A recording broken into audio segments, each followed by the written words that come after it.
ॐ गं गणपतये नमः। एकदन्ताय विद्महे वक्रतुण्डाय धीमहि तन्नो दन्ति प्रचोदयात्। ॐ सरवणभवाय नमः। ॐ तत्पुरुषाय विद्महे महासेनाय धीमहि तन्नः षण्मुखः प्रचोदयात्। स्वामिये शरणमय्यप्पा। ॐ महादेव्यै च विद्महे विष्णुपत्न्यै च धीमहि तन्नो लक्ष्मीः प्रचोदयात्। ॐ नारायणाय विद्महे वासुदेवाय धीमहि तन्नो विष्णुः प्रचोदयात्। ॐ आञ्जनेयाय विद्महे रामदूताय धीमहि तन्नो हनुमन्तः प्रचोदयात्। ॐ वज्रणकाय विद्महे तीक्ष्णदघष्ट्राय धीमहि तन्नः नरसिंहः प्रचोदयात्। ॐ श्रीब्रह्मदेवाय नमः। ॐ ब्रह्मपत्न्यै च विद्महे महाभाग्यै च धीमहि तन्नः सरस्वती प्रचोदयात्। ॐ कात्यायनाय विद्महे कन्याकुमारी धीमहि तन्नो दुर्गिः प्रचोदयात्। ॐ तत्पुरुषाय विद्महे महादेवाय धीमहि तन्नः रुद्रः प्रचोदयात्। ॐ हंसाय विद्महे परमहंसाय धीमहि तन्नः हंसः प्रचोदयात्। Namaskaram everybody. Welcome to another episode of Massage and Message. Today is very special day. Wish you all a very colorful Holi celebration and a burning Holi celebration, because it's a 2-day festival, as you know. And even more astronomically significantly, wish you a very friendly and loving, relationship-filled Panguni Uttiram, or in Sanskrit, Falguni Masa, Uttara Falguni Nakshatra. What this essentially means can be understood only if we understand the significance of the grahas in our own life. I've gone into the significance of most grahas in past videos, but just for the sake of today's discourse, I would like to just point to two of them, the sun and the moon. The most significant of the 9 grahas, because the sun actually represents our spirit or our soul, and therefore is associated with all of our spiritual potential, possibilities, and what we have accessed from previous lives and what we can take forward in this life. On the other hand, the moon represents our mind, our emotional capabilities, our capability to love, our capability for relationships, etc. So, the relative positions of these two, which I defined as the Tithi, the angular positions as projected onto the zodiacal plane. Now, that's the Tithi, and as you know, two of the significant Tithis are the Amavasya and the Paurnami. Today happens to be a Paurnami or a full moon. Like every other full moon, the sun and the moon are right opposite each other, facing each other, and therefore the moon is able to reflect all of its phase towards the earth, which we can see as the full phase of the moon, which we do not see on the other days of the month. So that's essentially the significance of what you see is what you get. What you see is what you get is what refers to the sidereal zodiac of the Indian astronomical system and the calendars followed in the geographical location of India. But essentially, this is what is connected to life, human life in particular, but life in general, of all nationalities.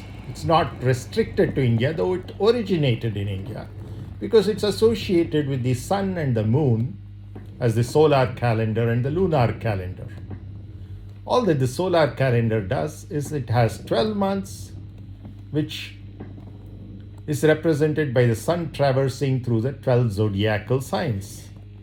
And the sidereal zodiac that we follow accounts for the precession of the earth and therefore is behind the tropical zodiac followed by Western astronomers and astrologers, which does not account for the precession of the earth and therefore is lagging behind, is actually ahead rather, by about 23 degrees today, and it keeps changing. But the sidereal zodiac is what you see in the night sky. As to the constellations, the background, with respect to which we see in the earth fixed reference frame where each one of these grahas are. So accordingly, today is part of a month called the Falguni Masa, which essentially means that the sun is in the Meena Rashi or the Pisces sign, and the moon is in Virgo or Kanya Rashi. And therefore they are right opposite each other, and therefore it's one of the 12 or 13 Paurnamis or full moons that occur in each year.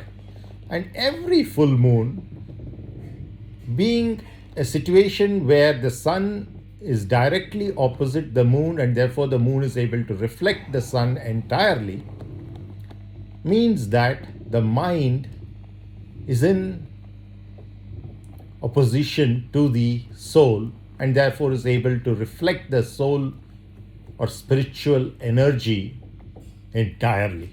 So it's a ripe possibility for bhakti as opposed to an Amavasya's ripe possibility for jnana. This we know.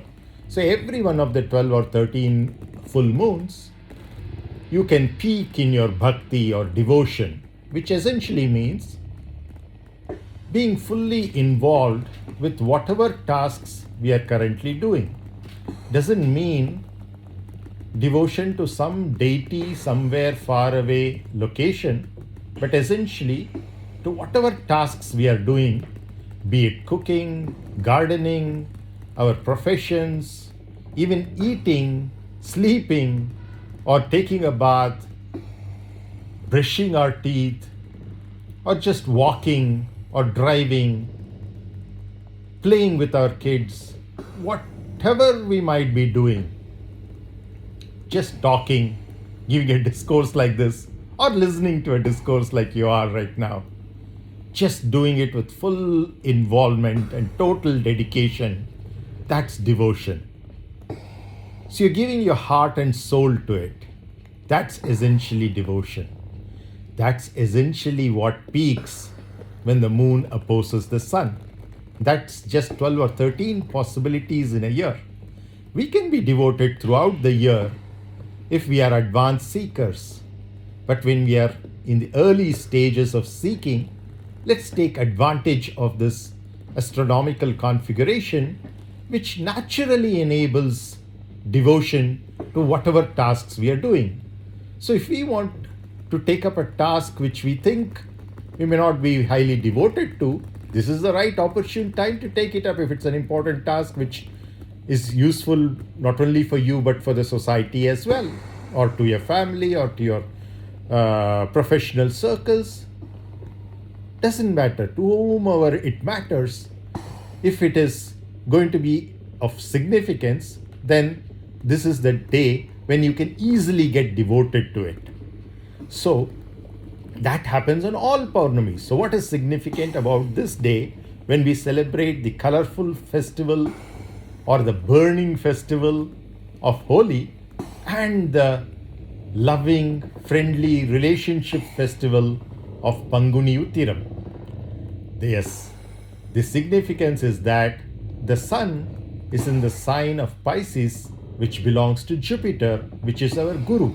So in other words, the soul is under the auspicious care or host of Guru, that which is enabling the ability to show light onto one's path or to enlighten one. So our Atma is having access to that Guru Tattva, that ability to see things as they are. So you can see already there is such an awesome opportunity because of the positioning of the soul. That happens throughout this month. So what's special on this day of the month? Well, the moon is in Virgo, which belongs to Mercury, which represents our intellect. In other words, the moon is under the intellectual care or hosthood of Mercury. So the emotions are under the control of the intellect, as they ought to be. There's a certain hierarchy that is essential, that the sense organs are under the control of the body is under the control of the mind, the emotional mind that is, and then the emotional mind is under the control of the intellect. And finally, the intellect is under the control of the spirit or the soul. This is the hierarchy. But usually it goes all topsy-turvy. Now, today is on Panguni Uttiram or Holi. It's a special configuration where the mind is automatically under the control of the intellect, and therefore the emotions are intellectually managed, and at the same time you also have the soul under the Guru Tattva or principle. What a wonderful combination. So you can see that already this kind of a possibility when the mind is under the intellectual control and the spirit or soul is under the guru or teacher's control. Under such a situation, relationships flower. And that's essentially what is meant by the fact that it is the wedding anniversary of Muruga with Devayane, as told by Vishwamitra Maharishi in the Srimad Ramayana to Rama and Lakshmana. And just a few days later, on the very same day of Panguni Uttiram, which is the wedding anniversary of Muruga and Devayane, Sita and Rama get married as well. And much later, just about 1,000 years back, that's 6,000 years after the Ramayana, Andalvar, one of the greatest female devotees of Vishnu, got married to Sri Rangamannar at Srirangam or Sri Ranganadhar. So Andal Kalyanam, Sita Kalyanam, Devayane Kalyanam all took place on this particular day. Now, though they might be historical events, though they might be religious folklore, what is essential is that this thing renews within ourselves every year. For those of us who are open to nature and all of that nature that can be borrowed onto our lives, if only we are open to it. So what that means is that Devayane is nothing but one of the Purusharthas that we are seeking, namely Artha, or wealth, or prosperity. And that's why she is the daughter of Indira, the lord of all the Devas, which represent our Rajasic Gunas. So born out of our Rajasic Gunas is our power to act. There are three powers: the power of action, the willpower, and the power of knowledge, what we call as the Ichcha Shakti, Kriya Shakti, and the Jnana Shakti. The Kriya Shakti is what is represented by Devayane. So it's our own power to act, to think, to speak, and to perform an action with our hands or legs and the tools that they hold. Now that power of action is very, very critical. This is as different from the Ichcha Shakti or willpower that Valli represents. So today is the wedding anniversary of Muruga, that is our own Atma or soul, taking on the power of action. And therefore, it's an ability to start new activities and make them very fruitful, colorful. Fruitful is very significant because this is a spring festival, and in spring is the time when you see all the flowering plants bloom with beautiful, colorful flowers, which is what we represent through our holy celebrations of colors. And they give out fruits eventually when the flower turns into a fruit, and therefore it has something towards fruitful action as well. And that's essentially the principle of Devayane and Muruga coming together at our Swadhisthana Chakra. The Mooladhara is not left far behind, because that is the place of the one of the Panchabhutas, the earth, out of which Sita was born. So was Satyabhama, so was Padmavati, and so was Valli. But let's focus on Sita. As I've told you in Adhyatma Ramayana, Sita represents our mind. And the coming together of Sita and Rama means the coming together of the mind and the Atma. That is, the emotional mind, which is otherwise pulled away by the sense organs towards the sense objects, those things which look beautiful to our eyes, those things which sound very melodious or attractive to our ears, those fragrances which feel good to our nostrils, those foods which taste good to our tongue, and those objects or persons that we feel like touching with our skin. That's what the mind is always running towards. That's what is the kidnapping of Sita by Ravana. And for her to be brought back in reunion with Rama at Rameshwaram, where Rama worships the Shivalinga, is possible only through Hanuman, the Vayupitra, the son of the wind god, and therefore representing our breath. So today is a possibility when through pranayama we can bring the mind very easily into focus on the spiritual aspects, that is the sun and the moon in opposition or facing each other. Ivalum nokilan, avanum nokinan. That is essentially Sita and Rama seeing eye to eye is what is represented by that love at first sight and that reunion after Sita was brought back from Ashokavana, which is represented at our Mooladhara chakra in the earth element.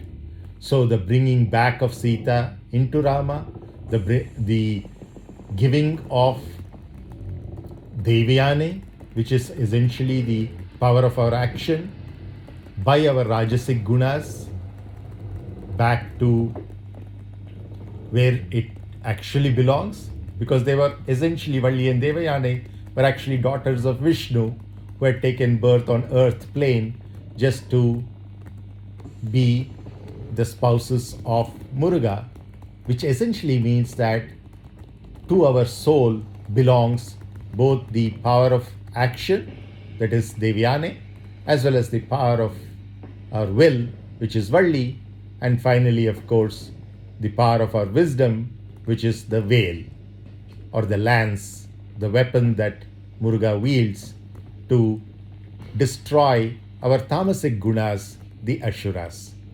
So that's the importance of this, and in doing so, by internalizing these festivals like Panguni Uttiram or Holi, we are trying to move from being a seeker to a seer, to much closer, or an advanced seeker.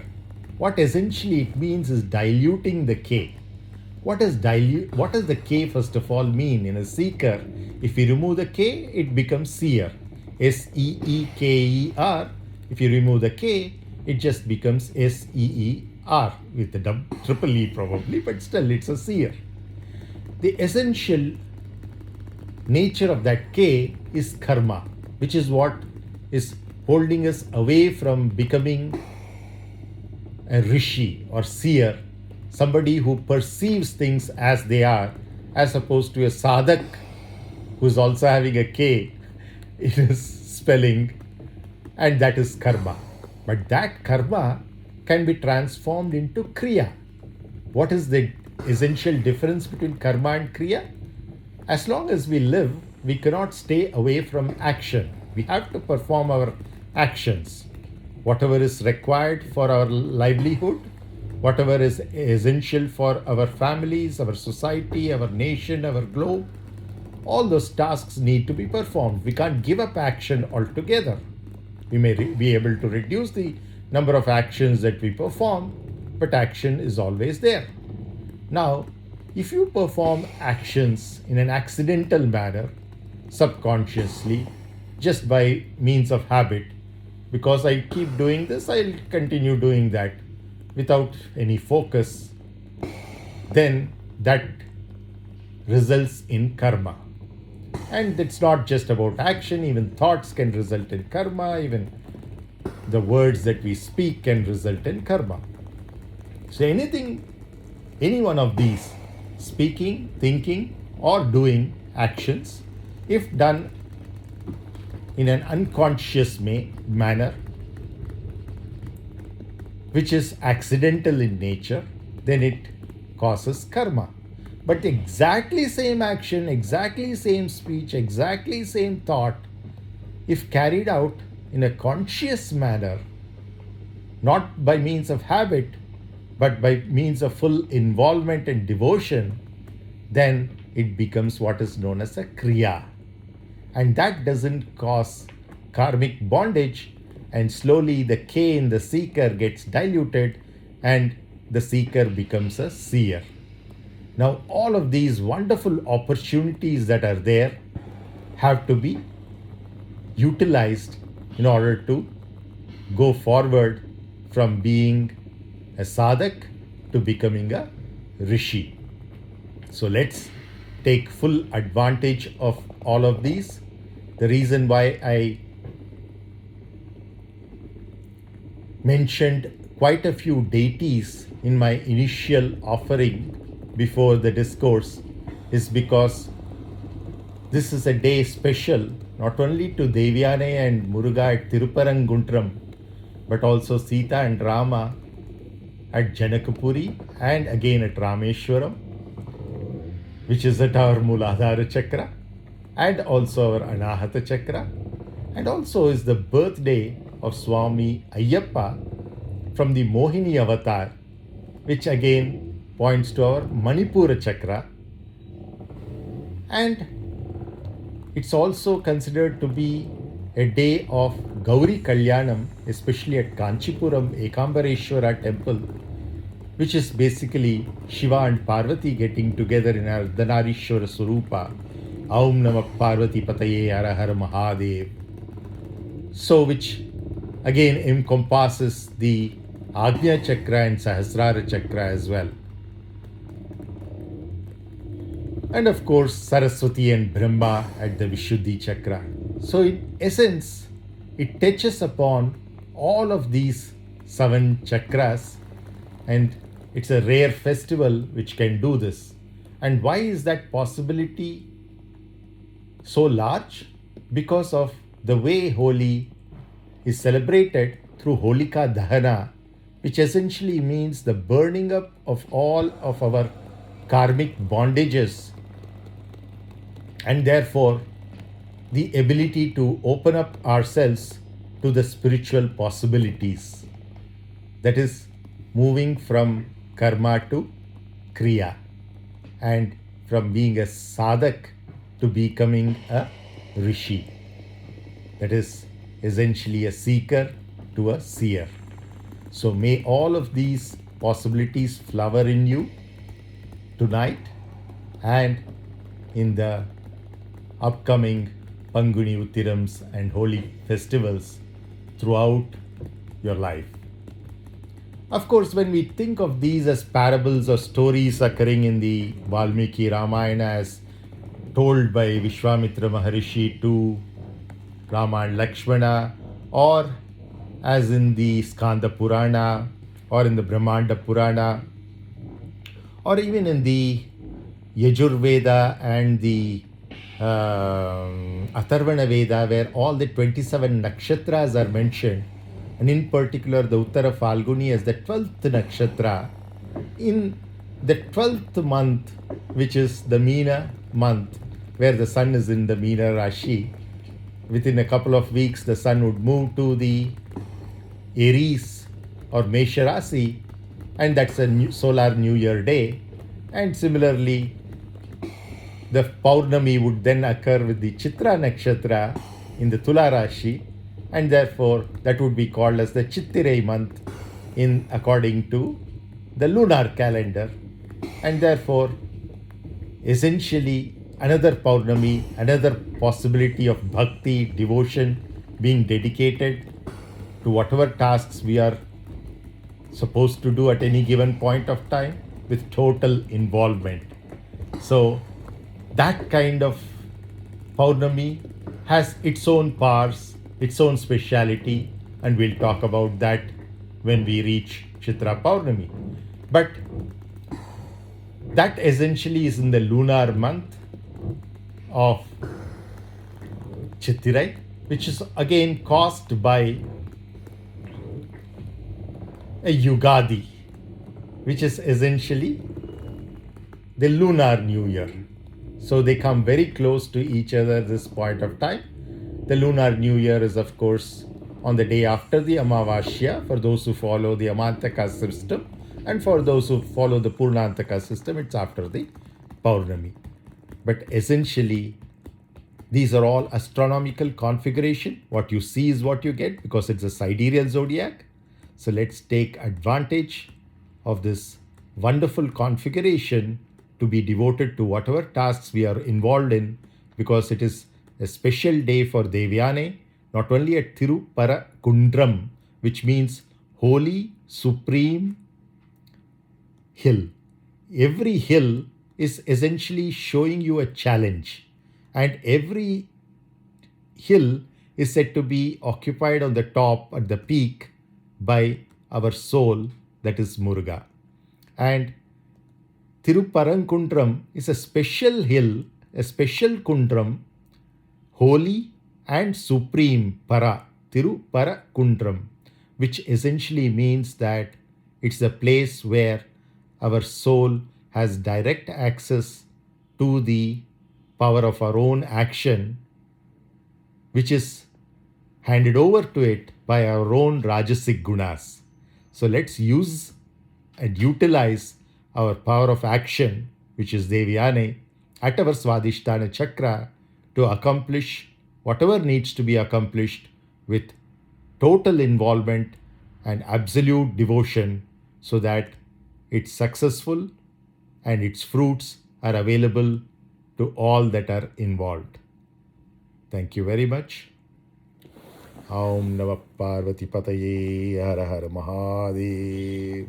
Shambho Shankar, Vetriyel Muruganukkaro Hara, Yanadandayappanikaro Hara, Shingaravelanukaro Hara, Sadachara Muruganukkaro Hara, Kanda Kadirvela Mainda Marinayakane, Neetattuvamagi Nemattunayagi Bodhattayavane Bodhaittaruvai, Nadattuniyone Jnanakadalone Kodatramudone Kudar Perumale, வசனமிக வேற்றி மறவாதே, மனது துயராற்றல் உழறாதே, இசப்பையில் சடாட்சரம் அதனாலே, பசுபதி சிவாகியம் உணர்வோனே, பழனிமலை மீட்டு மகவாழா, வருக வருக முருகா வருக.